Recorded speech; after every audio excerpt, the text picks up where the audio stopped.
Hello, and welcome to episode number 98 of the Point of Convergence podcast. As always, I am your host, ExoAcademian. Those familiar with ufological lore, and especially how it ties into our deep religious history, will tell you that UFOs have been around for as long as we have, and perhaps even longer. Indeed, it has long been acknowledged that the assumed non-human intelligences behind these manifestations may be responsible not only for the inspiration and direction of our most foundational meaning-making models, that is to say, our religious traditions, but also for our very origin as a species. That being the case, some might find it a stretch to believe that the times we find ourselves in now are somehow unique when it comes to this enigmatic topic. Yes, they're here, but they always have been, directing affairs mostly in shadow, a la something like Jacques Vallee's control system hypothesis. So what would be different about now? Or so the thinking goes. While that's an understandable perspective to have, and while we should always be on the lookout for bias in our contemporary reading of history, there is indeed compelling evidence to suggest that what we're seeing with this phenomenon since the turn of the millennium, and especially over the last few years or so, is indeed worthy of note, suggesting that we may very well be heading towards some crescendo point where our very relationship to this phenomenon, and for that matter to reality itself, fundamentally changes. The evidence for this notion arises not just in the increased activity of alien intelligences in our midst, though we have indeed seen a rise in reported accounts of sightings and engagements with the craft apparently piloted by the so-called NHI of late, but also via reports from experiencers, those uniquely tuned into these various alien groups who have seen visions of imminent changes that speak to the coming of a foundationally different world. While even these two data points, the increased sightings and interactions and sense from experiencers that something is coming, might not be enough to convince many, these are not the only elements we need to reckon with here. Just as important in this equation is the rising tide of challenges our civilization is presently facing, challenges so daunting that they threaten our very existence. These matters include climate change, geopolitical conflict rife with ever more catastrophic weapons of mass destruction, and the sudden rise of artificial intelligence. All three of these are particularly troublesome because they are being met by a center of gravity of consciousness still driven by fear, scarcity, and what our most ancient and enduring spiritual traditions, not to mention many of these others, call the illusion of separation. Those familiar with ufological lore will also know that the trajectory we're presently on as a human Earth-based civilization is precisely the one that these various non-human and non-conventionally human intelligences have long warned us about. Their historic concern about our ever more technological focus, unmoored from an accompanying increase in our level of consciousness, is central to the messages delivered to humankind via the experiencers we've already discussed. Suddenly those warnings and prognostications going back decades seem strikingly prescient. That said, we know that timing is particularly challenging to predict and parse out when it comes to these otherworldly admonitions. And thus the question still remains, just how pressing are these issues, and just how close are we to some fundamental transformation of life as we have thus far known it? Furthermore, how might the very real march towards official disclosure we've seen of late be informed by all of this? These are the very thorny yet crucial matters we'll seek to gain clarity around in this, the 98th episode of the Point of Convergence podcast.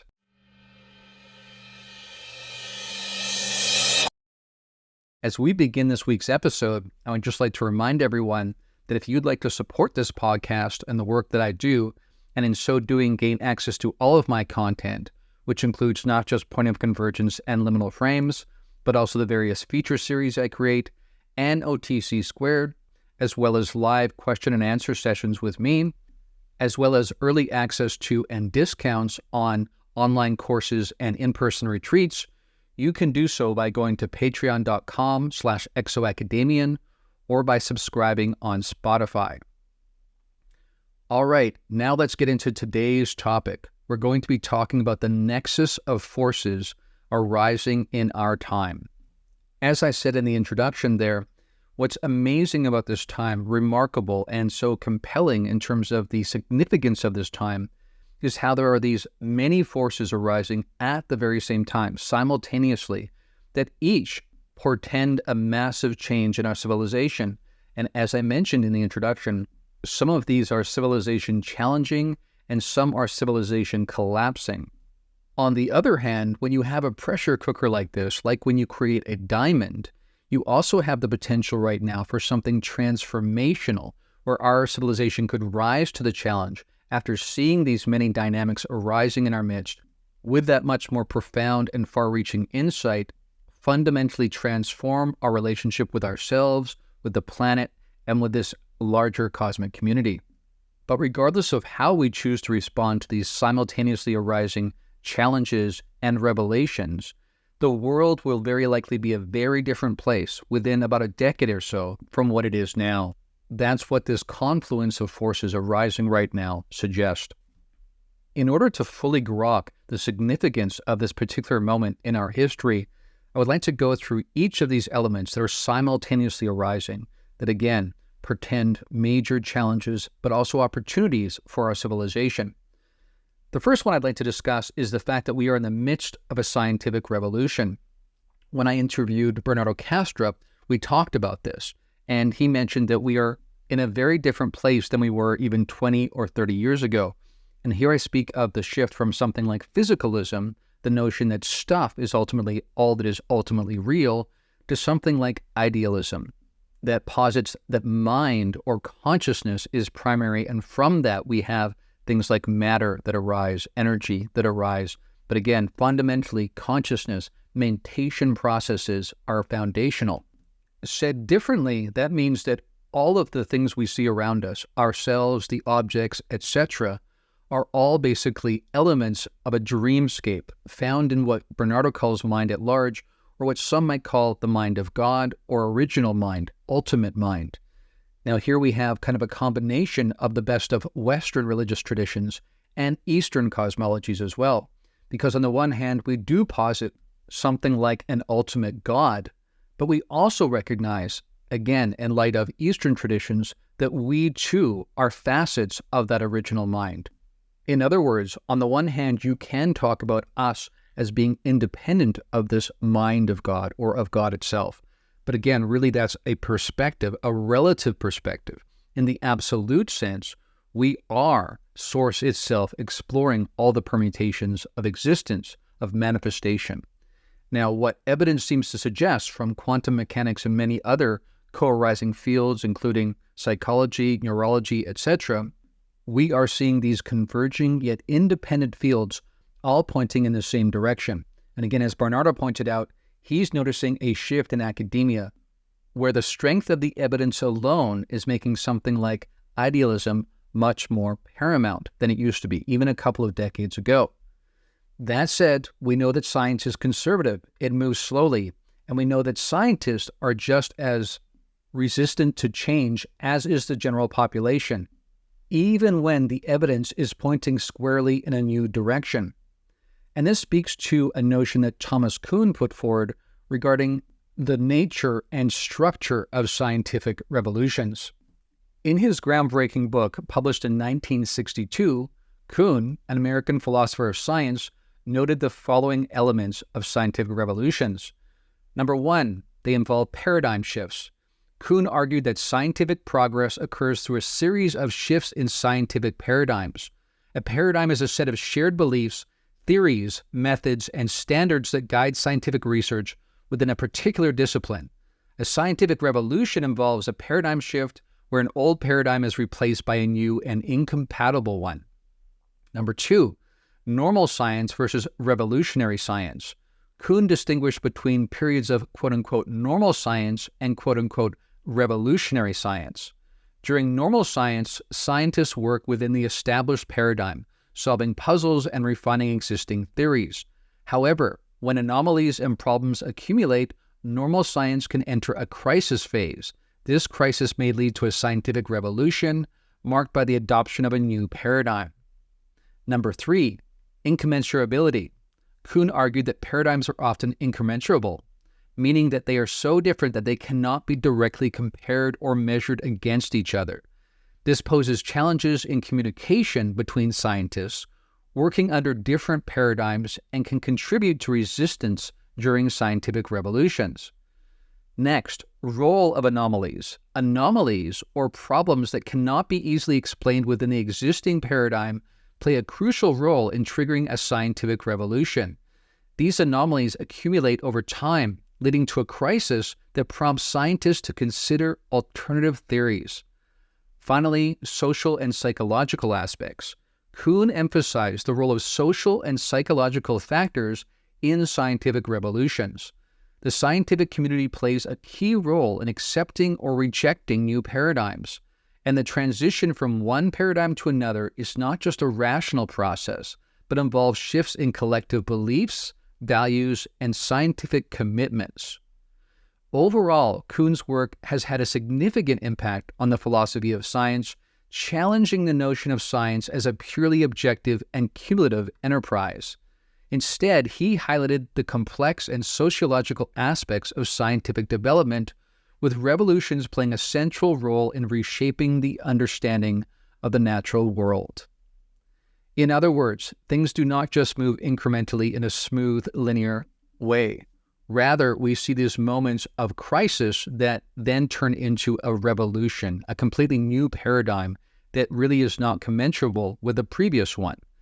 That's what we're going through now. And of course, Point of Convergence, the name of this very podcast, speaks to this, how psi phenomena, near-death experience, out-of-body experience, interactions with apparitions and assumed dead loved ones, etc., all point in this direction. And of course, interactions with these various beings, some that seem physical, some that seem non-physical, some that seem something in between, quasi-physical. This also plays into this convergence of data that is taking us in a new direction that I would argue is not only justified by the data already at hand, but in fact necessary if we are to, again, change the way we see ourselves, our relationships with each other, with the planet, and with the surrounding cosmic community. Only a scientific revolution is really going to put us in a place where we can see things as they really are. We need more than the scientific revolution, but we certainly need that. The good news is we are in the midst of it. But again, the challenge is science moves very slowly, and because bias exists within science as it is practiced, which Kuhn was so good about demonstrating, the question is, will this happen fast enough for us to meet the moment and the challenges we currently face? Now, speaking of scientific progress that arises because of anomalies, I think here of the recent Seoul Symposium, where various academics presented information suggesting that we should really grapple with the UFO phenomenon, that the data is compelling, that this is real and has been real for a very long time. Now, what's interesting about the Seoul Symposium is that even for the people in the audience, many of them, of course, were from ufology and are familiar with this data, but there were others who were invited who were newer to this. And the sense was there was shock in the room among some of these people because they recognized that these credible scholars were speaking about this phenomenon as if it were real, not as if it were speculative. And of course, those of you familiar with this podcast and my work and ufology in general will know that's a no-brainer. Of course, the evidence is pointing in this direction, and it's the bias we just spoke about within science as it is practiced and within the mainstream, for that matter, that has prevented this from being grappled with up until now. But the surprise and perhaps even shock among some in the audience, including, of course, the many scientists that are now watching the videos from the Seoul Symposium, point to the fact that this really is groundbreaking material that is forcing people, including people in positions of power, both in academia and in politics, etc., to really reconsider our place in the cosmos and even reconsider what is reality, again, as we've been saying on this podcast recently. Now, that said, while the Seoul Symposium was really key in terms of academia's engagement with this phenomenon and positing different hypotheses by which to perhaps explain it and understand it, we should remember that one thing that is still missing is experiencer testimony. We've been talking about experiencers over the last several podcasts and have on many occasions on this podcast over the several years that I've been broadcasting. And this lack of experiencer testimony, this lack of reckoning with what experiencers have been told and experienced, was reflected in a social media post I made recently, where I said, quote, "Just a reminder that what is still almost completely missing from the societal conversation around UFOs/UAP/aliens is experiencer testimony. Key here is not just accounts of the beings and their technology, but also their pressing messages for humanity," unquote. Now, in just a moment, we'll get to those pressing messages and how they may have been, again, prescient, and how they are more relevant today than ever. Shockingly so, many would argue. But again, at this point, when you think about the fact that the mainstream is so cautious in discussing this phenomenon, even though we've had testimony before Congress about it, testifying to not only the recovery of craft, but also of bodies, so-called biologics. And yet the mainstream is very hesitant about discussing this, even when there is growing scientific evidence, growing consensus amongst the political set that this is real. And even beyond that, once they do recognize that and begin to report on it, we're still a long way from seeing experiencer testimony brought into the conversation. Again, as amazing and groundbreaking and helpful as the Seoul Symposium was, and other academic movements that are springing up around the world, we still did not hear much about experiencers at all. We did not hear about the abduction phenomenon, even though I would argue, and as I have been arguing recently, both in interviews and on podcasts, the evidence for the historicity of this campaign, this abduction and hybridization campaign, is quite compelling. While some academics, especially in the social sciences and the humanities, would like to think about a kind of third realm or an alternate state of consciousness that has existed for humankind across our entire history, within this overarching metaframe of the UFO phenomenon, we have individual patterns speaking to the historicity of specific movements involving specific beings interacting with human beings in very physical ways. And of course, John Mack's work speaks to that. And just as a quick aside here, John Mack actually sought out Thomas Kuhn and his understanding about scientific revolutions as John sought to grapple with and communicate about this phenomenon, and specifically the individuals that he was dealing with in his clinical work. And of course, many of these are the abductees that I've spoken about. Interestingly, in terms of synchronicity, Thomas Kuhn and John Mack actually grew up together. Their families knew each other, sometimes spent family holidays together. And so this was very helpful for John as he really wrestled with how to communicate this, especially after his first book, Abduction, before he then penned his second book, Passport to the Cosmos, which we spoke about last time. He really had a time of soul searching in between, trying to, on the one hand, gain traction in the mainstream by talking about this phenomenon, but doing so in a way that it could actually be communicated to a physicalist culture, to a mainstream Western culture that was so opposed to these notions. Again, even though there was quite a bit of evidence supporting them, especially circumstantial evidence. And then opening up of the aperture around how we can even gather evidence, how we can know things to begin with. Again, this is part of what's in play here with this overarching frame of the UFO phenomenon and general paranormality. But again, what's interesting is even within this overarching frame, we have specific historical enterprises like the abduction and hybridization campaign of the late 20th century. But again, because this is all rejected in the mainstream and considered with scoff and ridicule still much of the time, we don't even take the time to look closely and find these individual patterns within the overarching pattern. But to greet some of the challenges we are facing and to engage with some of the opportunities coming our way, we must begin to move in those directions. Now, a moment ago, I spoke about experiencers and how their testimony is key here. Not just because they can describe the beings and describe the technology they encountered, but also because this is our one way of actually engaging with the messages, the communication that came from these beings. Again, much of the time telepathically. And the beings were not shy about sharing a message. In fact, there's remarkable consistency over time around the nature of the messages. They fundamentally had to do with, as I've spoken about here, and this is something that inspired Essence of Being, the creation of that initiative, is a sense that we are misunderstanding who we are at a fundamental level. Again, as I mentioned in the introduction, that speaks to the illusion of the separate self, but also the way that we have turned the physical world into a commodity. When we think of physical reality as this inert mass that we can use to our benefit without understanding the fundamental interconnectivity of consciousness that is everywhere. So what was key about these messages was not just about our relationship to these beings, to the planet, to the larger cosmic community, but also that our focus on this inert understanding of physical reality, where we just take, manipulate, as if it's this commodity and not a being, not a presence. Again, here, the notion is that the planet itself has consciousness. But because we have failed to see that, and because our own consciousness is wrapped up in this unending, singular-minded focus on technological progress, we have misapprehended what it's all about, the entire purpose of the entire enterprise. And because of that misapprehension, we are really out of alignment with reality. And as reality tends to teach us, when you live a long time out of alignment with it, you get a wake-up call, because reality is what it is, regardless of how we feel about it.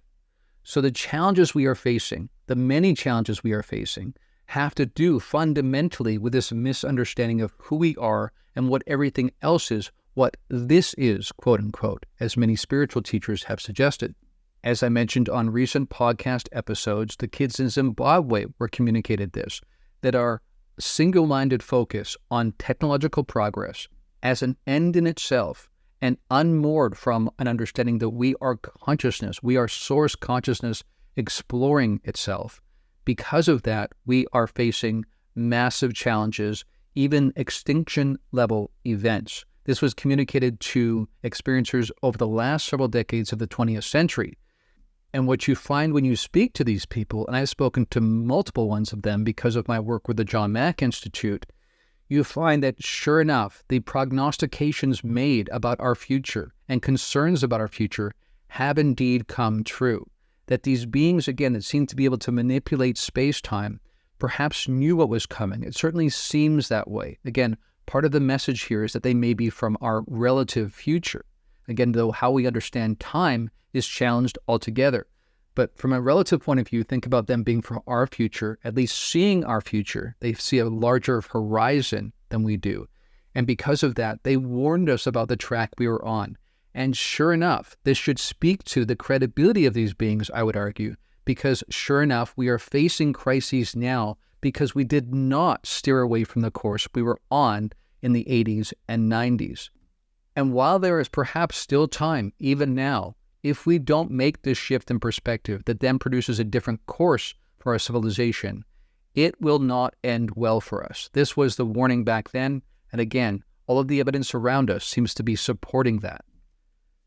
Now, I titled this episode, Nearing the Event Horizon, and that came to mind because what I sense here is that even if it's not one particular thing that we know will be the seeds of our demise, there are numerous crises that are rising at the same time, simultaneously, that all threaten our future. And this leads to this notion of a meta-crisis, which I will describe in a moment.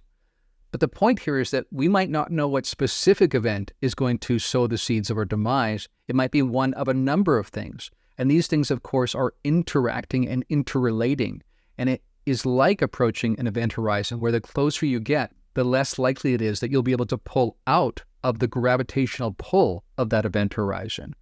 That's what I would suggest as an analogy to what we are facing right now. And as the days, weeks, months, and years go on, it becomes increasingly less likely that we will avoid that because, of course, where do you end up? Nowhere other than where you are presently headed, unless you change course. And as of now, we really have not since the 80s and 90s when these messages were originally delivered.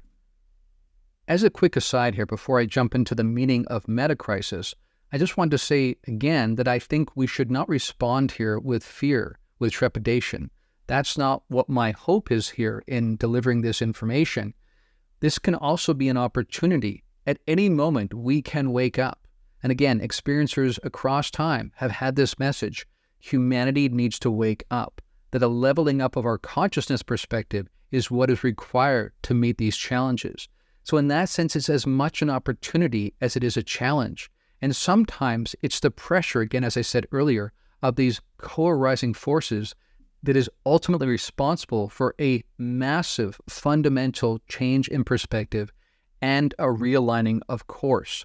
That may happen here. I hope it does. It certainly presents the possibility of that outcome. All right, so let's discuss metacrisis. The term metacrisis is used to describe the many global crises that are interconnected. These crises include environmental, social, political, cultural, economic, and psychological crises. The metacrisis can be understood as a transitional period from the global civilization of current times to something new and uncertain. It can also be defined as a generalized educational crisis that involves a set of related psychological dynamics. The metacrisis has to do with how humans understand themselves and the world. Again, the message of essence of being there. It can also refer to our inability to see how we see, our apparent lack of interest in understanding how we understand, and our failure to perceive how we perceive or to know how we know. Technology is compounding the metacrisis. Technology that makes us more distracted, divided, and confused reduces our ability to react wisely. Now, that was partly written up by an AI prompt I put forward. I would just like to say here, as I said to the Expanding Awareness course class, I would suggest we use the word respond rather than react. It's our response ability that is key here. When we are lost in reaction, we actually go offline. We don't have the capacity to respond to the moment because it feels so overwhelming. But again, that definition of metacrisis there helps us understand the moment we are in. And again, it fits perfectly with the prognostications, the predictions, the warnings, the admonitions given by these beings in the latter part of the 20th century. Now, speaking of the sense of many things could come that could fundamentally change our civilization, perhaps even end or transform our civilization, let's discuss some of these.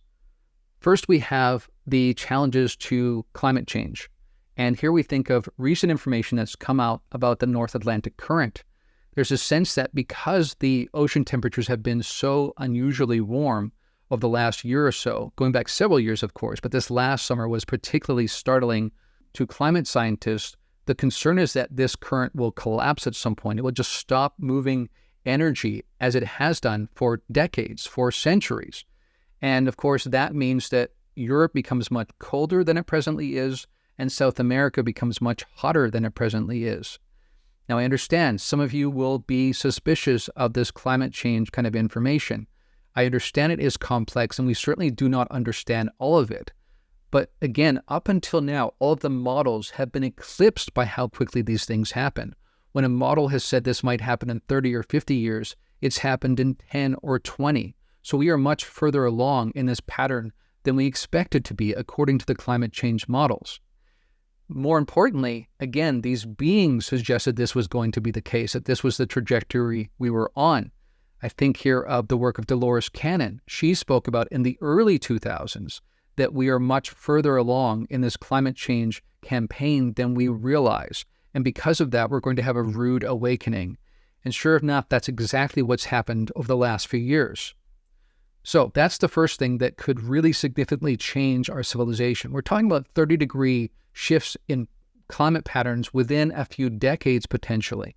Again, I don't mean to be alarmist, but so far all of the evidence seems to be moving up the timeline of this, and again, fits with the messages and the warnings.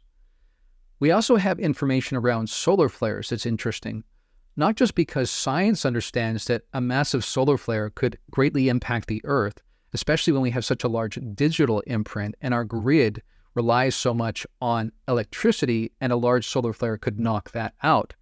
So on the one hand, we understand that something can happen and does happen with the sun, and a major solar flare could have a major impact on our civilization. But also there's this sense that experiencers think that somehow the sun may be involved. I want to make it clear here, there's not complete consensus among all experiencers regarding what is going to be the catalyst for what really changes our civilization, but several ones come up time and time again. Solar flares is one. Another one is a magnetic pole shift. Again, historically, from geological research, we understand this has happened in the past with the Earth. It will happen again. There's even some evidence suggesting that we're overdue for this shift, and that can cause massive disruption as well. And even though in a relatively short period of time in terms of Earth history, the Earth settles down again after this pole shift, for a civilization living upon the Earth, it can be quite catastrophic. That could also happen. The last thing I want to say here is that we shouldn't just think about these natural occurrences as just natural in terms of them just being this working of mindless, thoughtless, energetic dynamics amongst the planet and the solar system and the cosmos. Again, the point here is that consciousness is primary, that there are these higher intelligences that are orchestrating all of these events. So in that sense, we shouldn't just feel like victims to these mindless, natural, quote-unquote, processes. We should remember that there are overarching elements in play here, intelligent elements that are orchestrating these events ultimately for the greatest good. But again, a key here is that sometimes what we think of as the greatest good from our relative limited perspective is not in line with the way it looks from a more overarching perspective. We should keep that in mind too, but we should also not feel like we're victims to this natural, quote-unquote, again, mindless process. So that speaks to some of the occurrences happening in nature around the planet right now that are challenging and could play major roles in disrupting our civilization. Of course, we cannot look past our civilization itself, the way we interrelate with each other, the very primitive way we interrelate with each other. I just want to begin by highlighting this. We have a small sample size here.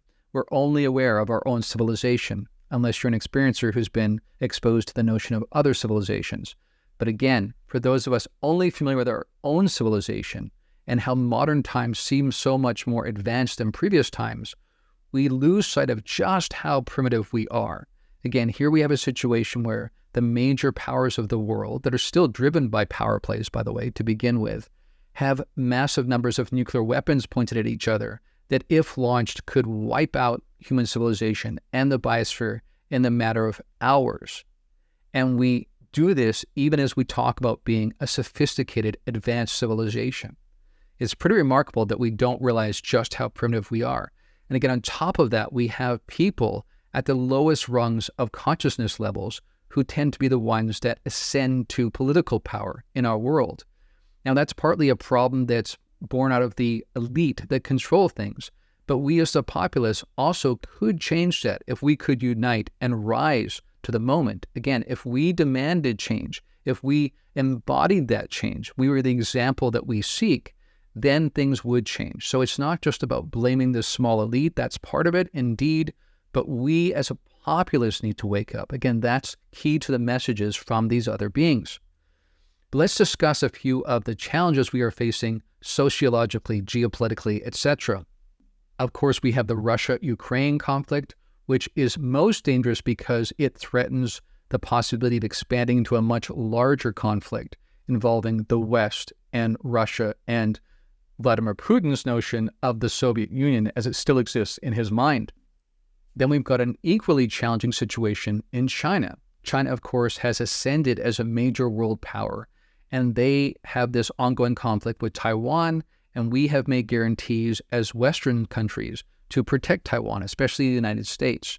Now, China is watching as the United States gets overextended in the world, and some of these countries that we see as adversaries, countries like China and Russia, including various Islamic countries in the Middle East, might very well collude to challenge the responsiveness of the United States. And of course, then you have something more like a three-body problem. In other words, during the Cold War, there was a certain equilibrium that arose because of this notion of mutually assured destruction amongst these two fairly modern nations. But when you have multiple agents, multiple different states, including rogue agents who have nuclear weapons, this becomes much more complex, much less likely to be predictable, controllable. And as I pointed out on this podcast before, the challenge with nuclear weapons is not just whether or not you can get out of some major conflict like World War II by introducing atomic weapons, but then you have the challenge that for the rest of human history, these types of weapons exist, these weapons of mass destruction, and more nation states, as well as rogue non-nation states, will gain access to these weapons. So in other words, the chances over time that you avoid some sort of massive nuclear exchange go down. That's the challenge. And last but not least, in terms of geopolitical conflict, we have the situation in the Middle East, which is not cooling down at all. That seems to be exacerbating in terms of its tension. And underlyingly, because of the dynamics that are fueling that conflict in the Middle East between Israel and the surrounding Islamic countries, because the fundamental issues are not addressed, and again, this really ultimately comes down to a misapprehension of consciousness, to the interconnectivity of those countries and all countries in the world, and indeed all human beings and all sentient life throughout the cosmos. Because that is not addressed at that level, it just flares up over and over again, like a virus that flares up in a body. And eventually it will not end well. Even if we are able to cool tensions periodically, eventually this suggests that something massive will happen. And again, that these other countries might get drawn in. And when countries like China and Russia see it as perhaps in their benefit to make alignments with some of these countries in the Middle East, it increases the chance of something like World War III. And of course, the challenge is, because our consciousness has not really grown much over the last several decades, while our technological capacity to destroy ourselves and the biosphere has, this creates real challenges in terms of what the future will look like. Again, also possibilities, opportunities, if we will take these signs as a wake-up call. But if we do not, it does not look good for us in terms of the future, which again might speak to why these beings, these different non-human and non-conventionally human intelligences, are increasing their interaction with us. It's because we are reaching this inflection point, this crescendo point, if you will, of which there is no return in terms of returning to the kind of civilization we have been up until now. This might be why they are here. Again, while there may be this sense of a prime directive that generally they are hands-off in terms of interaction, at least the more ascendant ones are, as I've been saying for a long time now, there comes time where a greater interaction is justified, even in the minds of these higher intelligences, because we are such a precipice of potential self-destruction. Now, I already mentioned the possibility of these other nation-states colluding to weaken and challenge the dominance of the United States. And of course, on top of that, we are a divided country ourselves. I'm speaking here of Americans. Apologies to those of you around the world, but we Americans understand and we are focused on how much we are a divided society right now. And of course, that is being exacerbated by foreign agents and foreign AI that would like to drive up those tensions. And because many Americans are focused in a narrow way on this culture war and which side they're on, they don't see the larger dynamics at play and how that can produce a much weaker country that is less able to engage with these larger geopolitical dynamics. Just then I mentioned AI, the emergence of AI and how that's playing a role in terms of geopolitical strife and conflict and the way that war is being waged, even if it's digital war and virtual war. Well, of course, the rise of AI and the looming specter of artificial general intelligence is a major event that we are facing as well. It's remarkable how much progress there has been made with AI over the last couple of years. Just a couple of years ago, there really were very few, for instance, image generation engines, and now they are everywhere. They're prevalent across our society. And now just recently, this past week, we saw that OpenAI introduced this new technology around creating video, realistic video, based on human language prompts. And of course, this is arising in an election year in the United States, where of course these technologies can be used to fuel discontent and fuel the cultural wars, both by people within the United States and those without who would like to weaken it. So again, this is the challenge we are facing. But as I've been saying on this episode, with each challenge, there is also an opportunity. I've been saying for a while now that AI, when greeted with the right perspective on consciousness, could be a remarkable tool, the most astounding tool in the history of our civilization, if we were united, if we really sought to program it in such a way that would benefit the greatest good of the entire population as well as the planet, etc. In other words, if we were really acting with the right perspective on who and what we are and how we're connected, then it could be a marvelous tool that could transform our civilization and help us greet some of the challenges we face in a comprehensive way and a timely way. The challenge, of course, is that our civilization's consciousness is not at that level. And so we are still using it by this notion of being driven by scarcity and competition. And in that sense, it bodes not well for our future until we shift that consciousness perspective, that either we will use it to destroy each other, or we will make it so powerful that we lose control of it. And this again speaks of the technological singularity, which is also quickly approaching in our near future. This again was predicted decades ago by technologists and by futurists. And certainly that has happened just as expected, if not sooner than expected. And right now we have political sets around the world trying to grapple with the challenges of AI without really considering the possibilities and the opportunities. But the challenge is human beings are slow moving. Technology is not. Again, this is the challenge. If we end up giving it the reins, then we may lose control of the situation altogether. And if that happens, at the end of the day, it's not AI that is to blame. It is us. It is our consciousness. This again speaks to the moment we are in. A moment ago, I mentioned that perhaps this conundrum we face right now is what makes sense of why we are seeing an increased interaction from some of these beings. Again, I don't mean to imply that all of the beings have our best intention in mind. I think, again, we have a spectrum of consciousness. We see that within humankind. We should expect that amongst these others. And I, again, think the data does suggest that's the case, even though the most ascendant ones do control the sort of outer arm of development.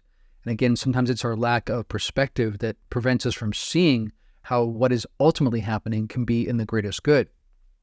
But in the midst of that sense of perhaps greater interaction taking place from these others, there's also the question around disclosure. Amongst the many things I've already mentioned are arising in our time, we also have this apparent march towards official disclosure. And of course, that raises the question, why? Recently, Hal Puthoff at the Soul Foundation Symposium talked about how he was actually drawn into a group around 2005 where they were tasked with deciding whether or not disclosure would be in society's best interest.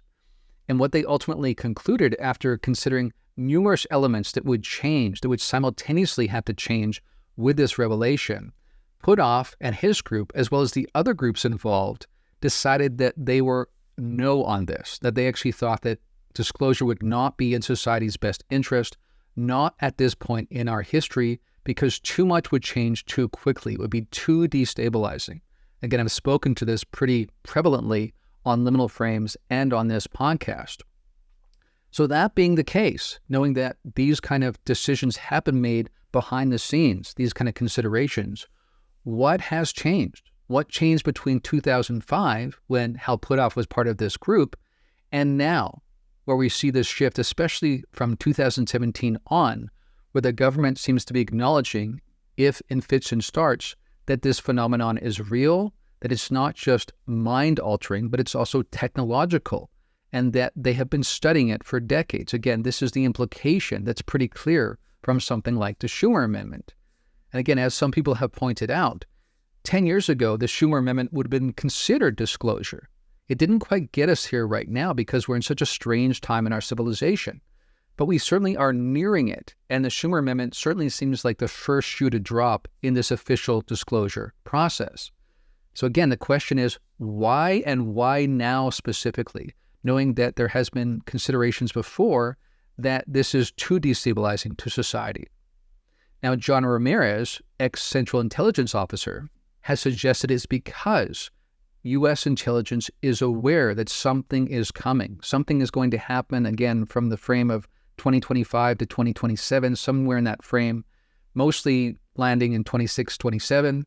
That the sense is because something massive is going to happen. Again, not necessarily catastrophic or cataclysmic, but something that will change our understanding of reality, our relationship to it, etc. Because that is coming, there is this sense now that it would be more destabilizing to let things carry on as they are without preparing humanity for that moment. So that may be what has shifted. And again, we are seeing this evidenced in the shift in perspective and approach, evidenced beginning in 2017 and ramping up even more so in recent years, apexing more recently in the Schumer Amendment language. And again, more is to come. So that may be what's going on here, is the sense that the reason why this shift in perspective has been turned into a policy shift is because of the sense that something's coming that would be more disruptive if humankind were not slowly but surely prepped for it. Again, this speaks to some fundamental change in how we see ourselves. That's the sense here. As we consider why now, we should also ask questions about the earlier campaign I mentioned to do with the abduction and hybridization phenomenon. Again, all of this speaks to timing here. So the question is, if indeed what we see in the evidence is that there was an abduction and hybridization campaign that happened for the last few decades of the 20th century, closing around the turn of the millennium, even involving messages from these being to experiencers that the campaign they had been conducting had been successful, that they had managed to hybridize these beings that were part human, part gray alien, or perhaps part future human, again, depending on how you look at it. Because of that, they were done, at least for now. Again, that was at the turn of the millennium. In recent years, some of the telepathic downloads have been increasing again for some of these abductees, suggesting we're about to see another major move in our society, in our civilization. But before we get there, let's think about what would have justified, what would have inspired the abduction and hybridization campaign of the latter 20th century. Well, again, according to messages given to experiencers, there are a few things involved.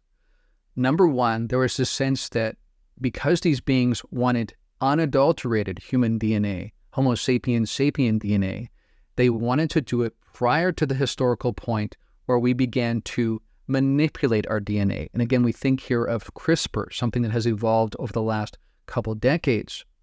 We also think about how Elon Musk has recently used his technology to implant a brain chip for the first time into a human being. Now, again, the messages to experiencers, abductees, even back then, was that they were taking human DNA now because they wanted to do so before we became cyborgs, before we incorporated technology into our very genetic structure. And again, that seems very prescient because sure enough, that's exactly what we are seeing now with the emergence of both CRISPR and then more recently, brain chips being introduced into the neurological processes of humankind. And again, based on how technology tends to roll out, that's probably going to increase and quickly, even perhaps exponentially in our near future. Finally, of course, another reason why they say they took DNA then in the form of sperm and ova as part of this hybridization program is because there was real concern, though not certain knowledge, but real concern that we were going to self-destruct. And furthermore, if you know the lore, you understand that part of what's been suggested by these beings is that many civilizations, when they get to this point where their technology is running amok and greatly outpacing their consciousness growth, that this is the point where many civilizations self-destruct. And again, perhaps because that has been seen so many times, there is this justification around some increasing intervention in our time to try to prevent the worst case scenario. But again, just in case that was going to happen, that's why they chose that particular point in our history to gather human DNA and to engage in this program where they perfected these kind of hybridized beings. A moment ago, I mentioned how experiencers have begun to receive telepathic downloads again more recently over the last couple of years. And the sense is that this is tied into what is about to happen in our society, in our civilization, in our world. In fact, that may very well be well underway already. Again, we've spoken to some of these issues. The increased activity of UAPs/UFOs happening as experiencers notice a marked uptick in premonitions, all while our civilization shudders under a rising tide of challenges to our very existence as official disclosure approaches. All of these things are co-arising. We've spoken before in this podcast about the co-arising of phenomena to do with general paranormality and the appearance of UFOs. Here we're seeing this incredible nexus that seems to be moving us towards what I'm calling an event horizon around these various elements that are arising, these various dynamics that are interplaying, interacting with each other in the time we find ourselves in right now. As we close here, I want to repeat once again that these challenges can also be seen as opportunities. How we greet these phenomena really will ultimately determine how we look back at them, how we frame them. And so I would encourage each of us to consider, how can we be part of the solution? How can we be part of a movement that does its best to respond to these rising challenges and transmute them into opportunities, into transformations to something more unifying, more holistic, more in line with an appropriate understanding of who we actually are, what all of this is, and how we're connected with everything and everyone across this dazzling expanse of a cosmos, which in itself might be one dreamscape amongst many.